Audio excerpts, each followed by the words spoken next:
Bienvenidos a Polos Opuestos, soy Juan Diego Alvira y estoy por Noemí Sanín, quien atiende compromisos internacionales. La inclusión de género se convirtió en un tema polémico en varios países. Esta vez la discusión llegó a Colombia por cuenta de medidas para que esa inclusión se dé en colegios y universidades. Les hablo de baños y uniformes mixtos, un proceso que avanza y que por supuesto genera discusiones y preguntas. La inclusión de unos es la exclusión de otros, o hasta dónde los derechos de unos traspasan o violan los de otros. Para hablar sobre este tema está con nosotros María Fernanda Alarcón, presidenta de Red de Familia Colombia. Gracias por estar aquí, por acompañarnos. Gracias por la invitación. Y también el doctor Carlos García, asesor de la Dirección de Niñez y Adolescencia del Instituto Colombiano de Bienestar Familiar. Les damos la bienvenida y empecemos, si le parece, doctor García, con la doctora Alarcón, para hablar, por supuesto, de la posición que tienen ustedes frente a esto que está ocurriendo a Colombia. Cuando se habla de inclusión, ¿se está excluyendo a otros? ¿Usted qué opina? Yo lo que creo, lo que vemos un poquitico que ha sucedido es que el tema de inclusión no debería excluir a nadie. Claramente de eso viene la palabra. Es un poco, la cosa es que desde la óptica en que se está introduciendo en tema en Colombia, que viene un poco desde el tema internacional, es que se está tomando desde el concepto de ideología de género, que es inadecuado, que es de algunos pocos. Si uno habla en temas de inclusión de todas las personas, pues por supuesto estamos de acuerdo con eso. O sea, es imposible no estar de acuerdo con una inclusión de todas las personas. ¿Baños mixtos está bien? ¿Uniformes mixtos está bien para ustedes? Por eso te hago esa aclaración, porque desde dos ópticas se puede hablar de estos temas. Si yo, la ideología de género, y déjame preciso un poquitico porque para darte esa respuesta es importante que pase ahí. La ideología de género es una ideología, es un tipo de pensamiento de unos cuantos, no es un tema generalizado, que lo que hace es decir, o pregonan los ideólogos de género, que no nacemos ni hombres ni mujeres, sino que nos construimos socialmente, que somos un constructo de la sociedad que dice si somos hombres o mujeres y que eso nos ha determinado. Entonces, si se parte de esa base, por supuesto la respuesta es una u otra. Nosotros creemos que somos seres humanos, que tenemos una biología. Hay personas que sienten tendencias homosexuales y es respetable, no estamos diciendo que no, pero el tema de la inclusión, que consideramos acertado y nadie debe ser discriminado, ¿desde qué punto se mira? Si se pretende el tema de los baños mixtos, y ahí voy un poquitico al tema, finalmente en un baño, yo hablo como mujer, que muchas veces las mujeres se sienten vulnerables frente a muchos temas, o los niños, es un sitio de privacidad. Y eso lo tenemos que salvaguardar. Es un sitio de privacidad donde uno de mujer se siente tranquilo cuando entra a un baño y sabe que son de mujeres. Sé que los hombres piensan un poco distinto porque he hablado de este tema con mi esposo y ustedes son más tranquilos. O sea, si pasa la aseadora por detrás, no les importa, pero pues claramente uno de mujer sí siente, es un sitio donde uno se siente tranquilo porque está allí. Y si hablamos de un tema de inclusión, inclusión incluye no solamente a las personas con tendencias homosexuales, inclusión es un término que incluye al discapacitado, al que se siente de alguna manera discriminado o porque es gordo, o hay millones de causas que generan como esa discriminación o esa exclusión. Entonces, primero habría que respetar el derecho que todos tenemos de estar tranquilos en un baño. Un baño va para ir al baño, o sea, no es un sitio, pero podría abrirse, si hay algunos, y esto ya depende un poquitico de la autonomía de las personas, de los colegios y de los sistemas educativos, para que dispongan unas reglas donde, si hay necesidad de crear un espacio privado para algunas personas, podría ser un baño privado para quien se sienta más tranquilo entrando a ese baño, no generando de suyo una diferencia en el trato de la persona con tendencia homosexual o cualquier tipo de persona. O sea, todos somos seres humanos y todos merecemos los mismos derechos. Comparte esa opinión, es decir, según le entiendo a la doctora Alarcón, el tema es una cuestión de ideología de género. ¿Estamos en eso? Ahí ya tenemos una cordial discrepancia, porque María Fernanda dice, la ideología pregona que nos construimos como hombres y como mujeres. Y estoy de acuerdo con esa afirmación, pero no en el sentido de que sea una ideología. ¿Por qué? Porque en realidad los seres humanos, como todos los animales, y acordémonos que somos animales solo que racionales, en realidad nacemos como hembras o como machos. O sea, nacemos apenas con una dotación biológica. Pero el género es una construcción en la cultura y ha sido cambiante a lo largo de la historia. Los modelos de masculinidad y los modelos de feminidad obviamente han ido cambiando a lo largo de la historia. Sobre esto hay evidencia antropológica suficiente para que muestra que a lo largo de la historia y entre culturas, los modelos de lo que en cada momento histórico se reconoce como apropiado para los hombres y apropiado para las mujeres es cambiante. Y eso se asienta psicológicamente en la persona, pero son modelos cambiantes. De modo que no hay un modelo universal de ser hombre o no hay un modelo universal de ser mujer, sino que se construye como una experiencia cultural. Por tanto, el término ideología de género es una etiqueta que, digamos, que personas, y no digo que sea el caso de María Fernanda, que pueden tener algún temor respecto del tema de la diversidad o crítica, digamos, han acuñado para salir al paso o para criticar, digamos, las posiciones en este sentido. Desde el punto de vista, digamos, lo digo ahí más como, si se quiere, experto en los temas de género y de haber hecho investigación en colegios, yo diría que son bienvenidas todas las medidas de inclusión educativa. Coincido, María Fernanda, en que la inclusión no solamente tiene que ver con el género, con la diversidad, sino con los temas étnicos, con los temas de discapacidad, o sea, con un gran claro, pero estamos enfocados en el tema hoy. Perfectamente. Y en realidad lo que un Estado tiene que hacer es moverse por la Constitución y las leyes. Lo que ha dicho la Corte Constitucional en la sentencia 478 de 2015 no es, como algunos críticos dicen, equivocadamente, que es una promoción de la homosexualidad, sino que es entender las instituciones educativas como un espacio libre de prejuicios y que justamente incluye a toda la diversidad humana. Pero eso desató, y todos lo sabemos, tremenda polémica con una diputada ya de Santander, que cuestionó muchísimo a la ministra Parodi, la ministra de Educación, porque estaba diciendo que estaba malinterpretando lo que había hecho la Corte e induciendo a las instituciones educativas prácticamente a permitir que un niño, si se creía niña, podía ir con falda al colegio, ¿no? Sí, eso fue lo que dijo la diputada, pero no es lo que ha dicho el ministerio. Digamos, me parece que hay una distorsión pública de la discusión, porque, digamos, creo que ha sido tan candente este tema en los últimos días. Pero no es eso en la práctica, es decir, si un niño se siente niña, ¿puede ir con falda al colegio? Si un niño se siente niña, la identidad acordémonos que la identidad de género, lo que la persona siente que es, siempre es una autoidentificación, jamás es un señalamiento desde fuera. Si un niño se siente niña, el colegio tendría que proteger su derecho a la educación, o sea, porque desarrolle una identidad de género distinta, no vamos a expulsarlo de la escuela, lanzarlo quién sabe a qué condiciones indignas a la calle, sino hay que proteger esa diversidad. Claro. Y el reto pedagógico, por tanto, es que no haya homofobia en la institución educativa. Sí, pero fíjense que hoy inclusive fue noticia en el Caribe, en Barranquilla, el caso de una mujer que dice ser hombre, ¿no? Se considera hombre y que no le permitían ir al SENA de pantalón y como tal, sino lo obligaban a ir con falda y tacones y que no se sentía bien. Entonces, ¿no es más o menos la misma polémica? A ver, yo creo que es distinta. Y ganó la tutela. Y yo creo que es distinta. A ver, yo, antes de que empezáramos la grabación, le decía a Carlos que no entendía por qué íbamos a hacer polos opuestos, porque pues pretendemos lo mismo, digamos, la inclusión y la protección de todos y más de aquellos que se sientan vulnerables. En eso coincidimos.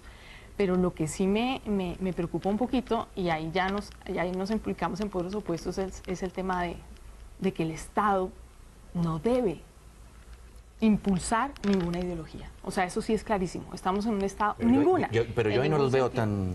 En ningún sentido, no. Y esa es un poco la lucha. Por eso te digo que en eso sí somos polos opuestos, porque el Estado, y eso es un poco, o sea, estamos en un Estado, digamos, donde la libertad es como la base fundamental y no puede imponer una línea de pensamiento, eso es una ideología en ningún sentido.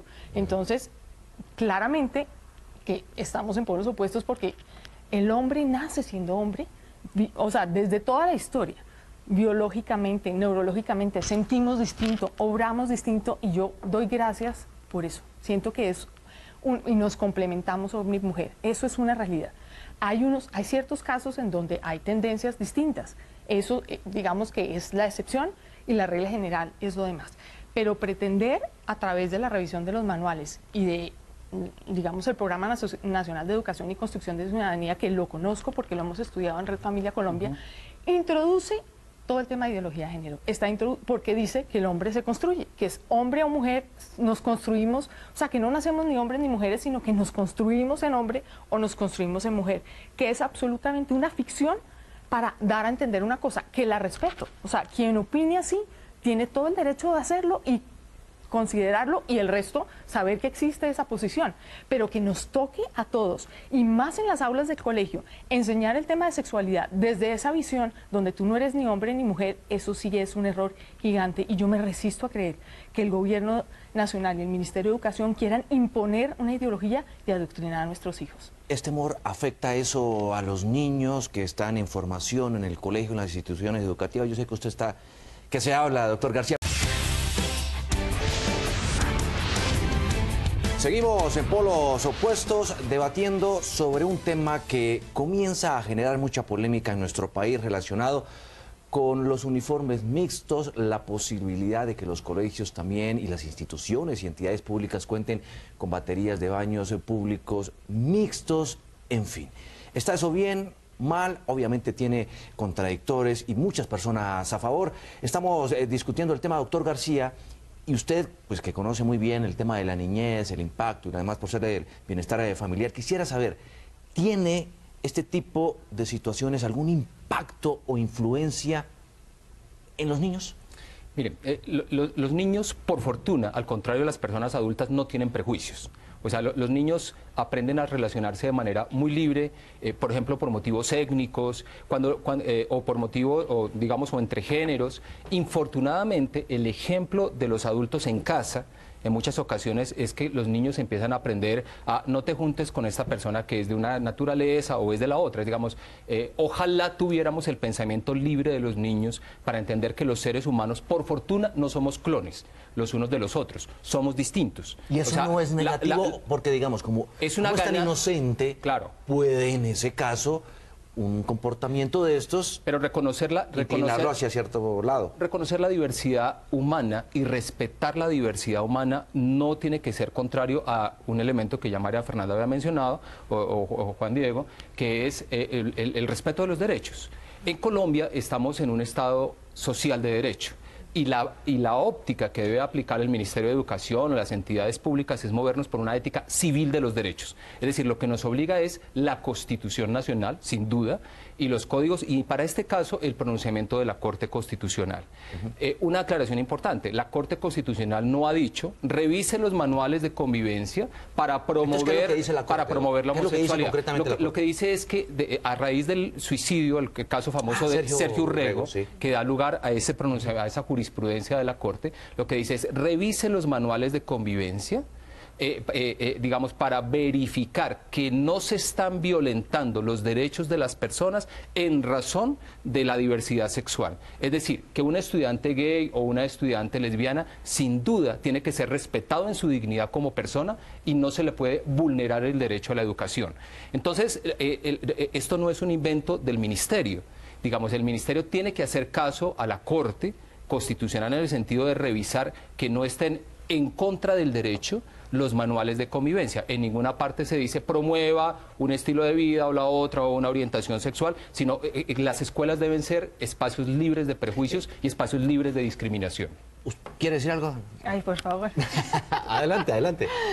Es cierto, hubo un incidente muy triste que fue el caso de Sergio Urrego, digamos, aparte de los que conocimos el caso, porque pues nosotros interpusimos una solicitud de nulidad ante la Corte Constitucional sobre esos casos que eran generales, resolvía un caso particular y la Corte generó efectos erga omnes hacia todas las personas que en nuestro concepto de manera abusiva y arbitraria, porque ninguno fue parte, no nos dejaron ser parte, pero todos los efectos de la sentencia, o algunos efectos de la sentencia fueron generales. ¿Qué sucede? Ese debería ser el Estado de Derecho en el que yo me encuentro, donde me garantizan mis libertades y donde se dice, verifique, sí, mejor dicho, revise que no haya discriminación. Cosa distinta es lo que está haciendo el Ministerio, porque ya introdujo una serie de preguntas a los colegios que son con los términos propios de ideología de género, donde se habla de roles, eso es propio de la ideología de género, donde no soy hombre-mujer, sino que hoy tengo el rol, como en el teatro masculino, y mañana tengo el rol femenino. Entonces, las preguntas son súper capciosas, o sea, son para inducir a ver en dónde está. Deberían ser genéricas. O sea, yo no tengo problema porque es que claramente estamos en contra de que haya algún tipo de discriminación. ¿Recuerda alguna pregunta? Era que si había un trato diferente para los roles femeninos y masculinos en el colegio. Entonces uno dice, según su identidad de género, entonces como que hay una confusión porque los que no pregonamos esa ideología ni siquiera usamos ese lenguaje. O sea, es un lenguaje que es ajeno, que no compartimos porque no creemos en la ficción de la que están hablando. Entonces, una pregunta como, ¿en su colegio hay algún tipo de discriminación para las personas que hay con tendencia homosexual? La podemos contestar. O sea, es clara, no está induciendo ningún tipo de ideología dentro de sus preguntas. Entonces, lo que se está... No estamos diciendo que hay que evitar la discriminación, pero por supuesto, todo el mundo quiere ser inclusivo, nadie quiere un caso complejo en sus colegios. Lo que se debe respetar es la autonomía de los colegios para que la revisión de los manuales de convivencia sea por quien legalmente es, que es por los colegios junto con su comunidad educativa, o sea, profesores, alumnos y padres de familia. Ese es el derecho que no podemos dejar, padres de familia, violentar por ningún Estado, donde a través de unas preguntas y de todo un programa de sexualidad quieren inducir una tendencia de pensamiento, que es una. Yo creo que en materia de sexualidad y tiene que ser un colegio que además tiene unos valores, una misión. Hay algunos que son confesionales y se les debe respetar esa misión. No puede ninguno discriminar, pues por supuesto. Pero las preguntas no pueden ser armadas por Colombia Diversa con toda la línea de pensamiento, porque así lo son. En esos formularios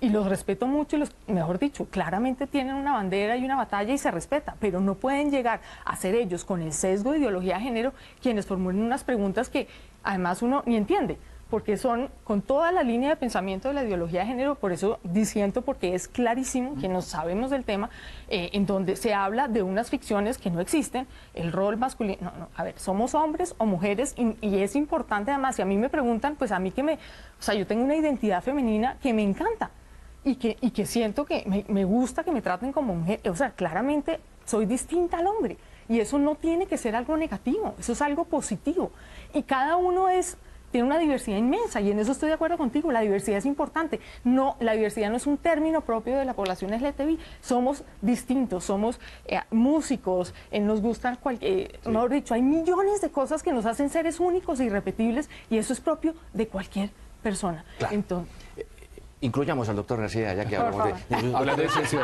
Sí, su respuesta, porque lo veía con ganas de intervenir. Claro, yo creo que hay un problema de fondo, digamos, y ahí coincido, María Fernanda, en que somos polos opuestos. Primero, digamos, varias organizaciones internacionales, algunas de ellas de carácter religioso, han acuñado el término ideología de género para criticar a las personas que tenemos una visión, digamos, cultural de la construcción del género, y que diferenciamos por eso el género frente al sexo. El sexo es la dotación anatómica con el que nacemos las personas, pero no nacemos ya con un modo de comportarnos como hombre, un modo de comportarnos como mujer. Insisto en que ese es un proceso cultural, ha sido dinámico a través del tiempo. En algún momento, por ejemplo, sabemos que en épocas antiguas este debate ni se estaría dando porque simplemente las mujeres, y la gente lo consideraba así dentro de la posición natural, no tenían acceso a la educación. ¿Por qué? Porque las mujeres deben estar en la cocina, y para su momento histórico se consideraba que eso era natural o esencial.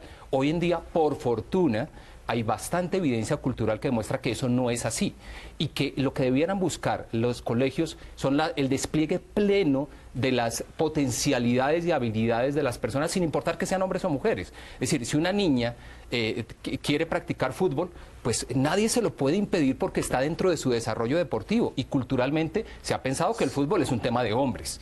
O si una niña... La comparación está... ¿Sí? Pero la comparación un poco desfasada, porque no es lo mismo jugar fútbol que una mujer lo haga no sé, a portarse como un hombre. No. Por eso, lo que digo es que la caracterización cultural de lo que se supone es esencial o típico de los hombres y de las mujeres ha sido cambiante a lo largo del tiempo.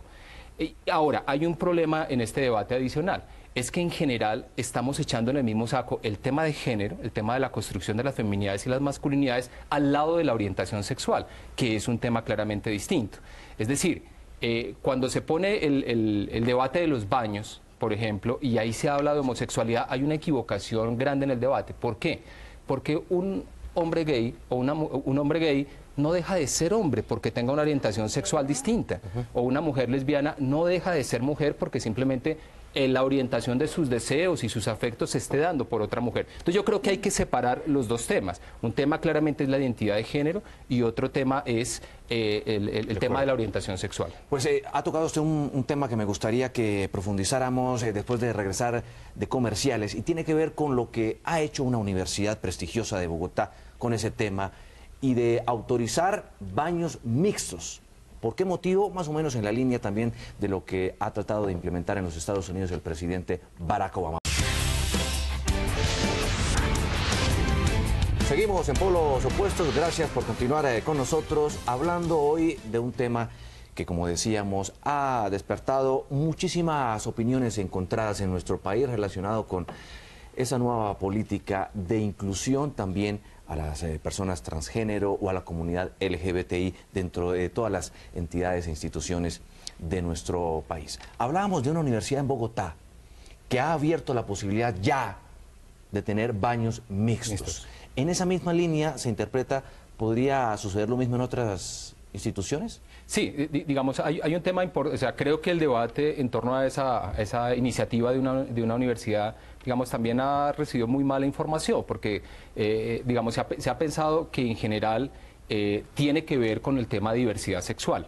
Lo que ha dicho el rector de esa universidad son dos argumentos importantes. Uno, que un baño mixto invita a construir tolerancia, respeto entre las personas. No discriminar. No discriminar, digamos, a nadie. Y segundo, que un argumento de tipo más práctico, más pragmático, en el sentido de que las mujeres, infortunadamente, hacen cola en esa universidad para acceder al baño. O sea, la demanda o la duración en el baño, el maquillaje, digamos, tiene más temas. Y por otro lado, no todos los baños de la universidad son mixtos. O sea, son apenas una parte, digamos, quien se sienta incómodo, se puede decir, o incómoda con esa naturaleza, puede seguir yendo al mismo baño de siempre. Entonces, digamos, no se ha presentado, por lo menos no de manera pública, un argumento que tenga que ver con población transgenerista de la universidad como un tema de inclusión. Claro, ¿opina usted lo mismo? Es decir, usted, por ejemplo, doctor Alarcón, ¿entraría a un baño mixto? No, yo no.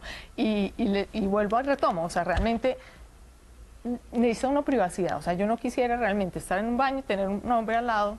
¿Se podría prestar eso para cosas claramente aún peores? Sí, yo creo que se presta, y más un poco pensando el tema con niños, para de pronto, o sea, yo realmente no dejaría entrar a mi hija a un baño donde hubiera hombres, no tiene nada que ver, hombres comunes, mejor dicho, cualquier tipo de hombre, porque en un baño, por ser privado, primero es un tema donde uno como mujer y los niños quisieran privacidad, no es un tema, y uno la siente entre mujeres, o sea, que el rector del externado haya tomado esa decisión, pues tiene libertad de hacerlo, porque pues estamos en un país donde existe esa autonomía y que obedece a un tema de que él siente que hombres y mujeres, pero claramente nos movemos distinto en el baño, las mujeres en el baño hacemos visita, o sea, es todo un plan, y los hombres es a lo que van y salieron.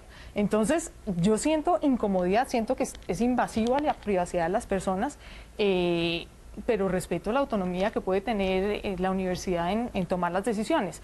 También siento que no debe ser un tema de tendencias y porque tú... No, es una decisión que fue abierta por el rector buscando, no sé, como alineado en algunos principios que pueda tener la universidad y que son respetables y si él lo considera, listo.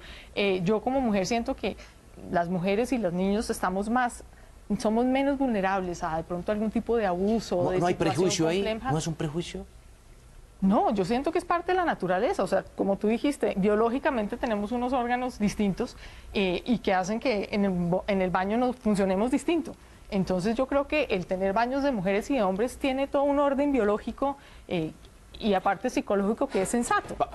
Vamos cerrando, sí. Hay un tema práctico importante. Los orinales no están abiertos, están cerrados en cubículos en esos baños mixtos. Es decir, el tema de una incomodidad de que un hombre esté orinando en un orinal y tenga mujeres alrededor no se da, por lo menos en esa propuesta del externado, porque están en cubículos, es decir, la gente se ha en tazas o en orinales va a entrar a cubículos cerrados.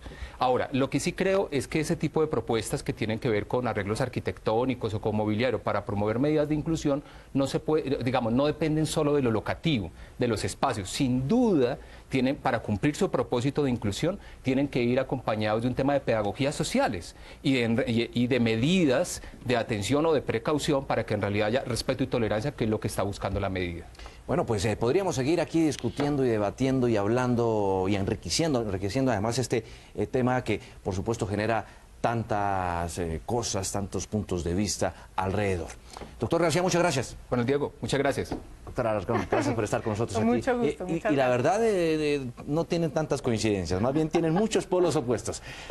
Acompáñenos, por favor. Recuerden que pueden seguirnos en Twitter, en @poloscaracol. Y hasta la próxima, cuando tendremos otro tema de actualidad. Hasta entonces.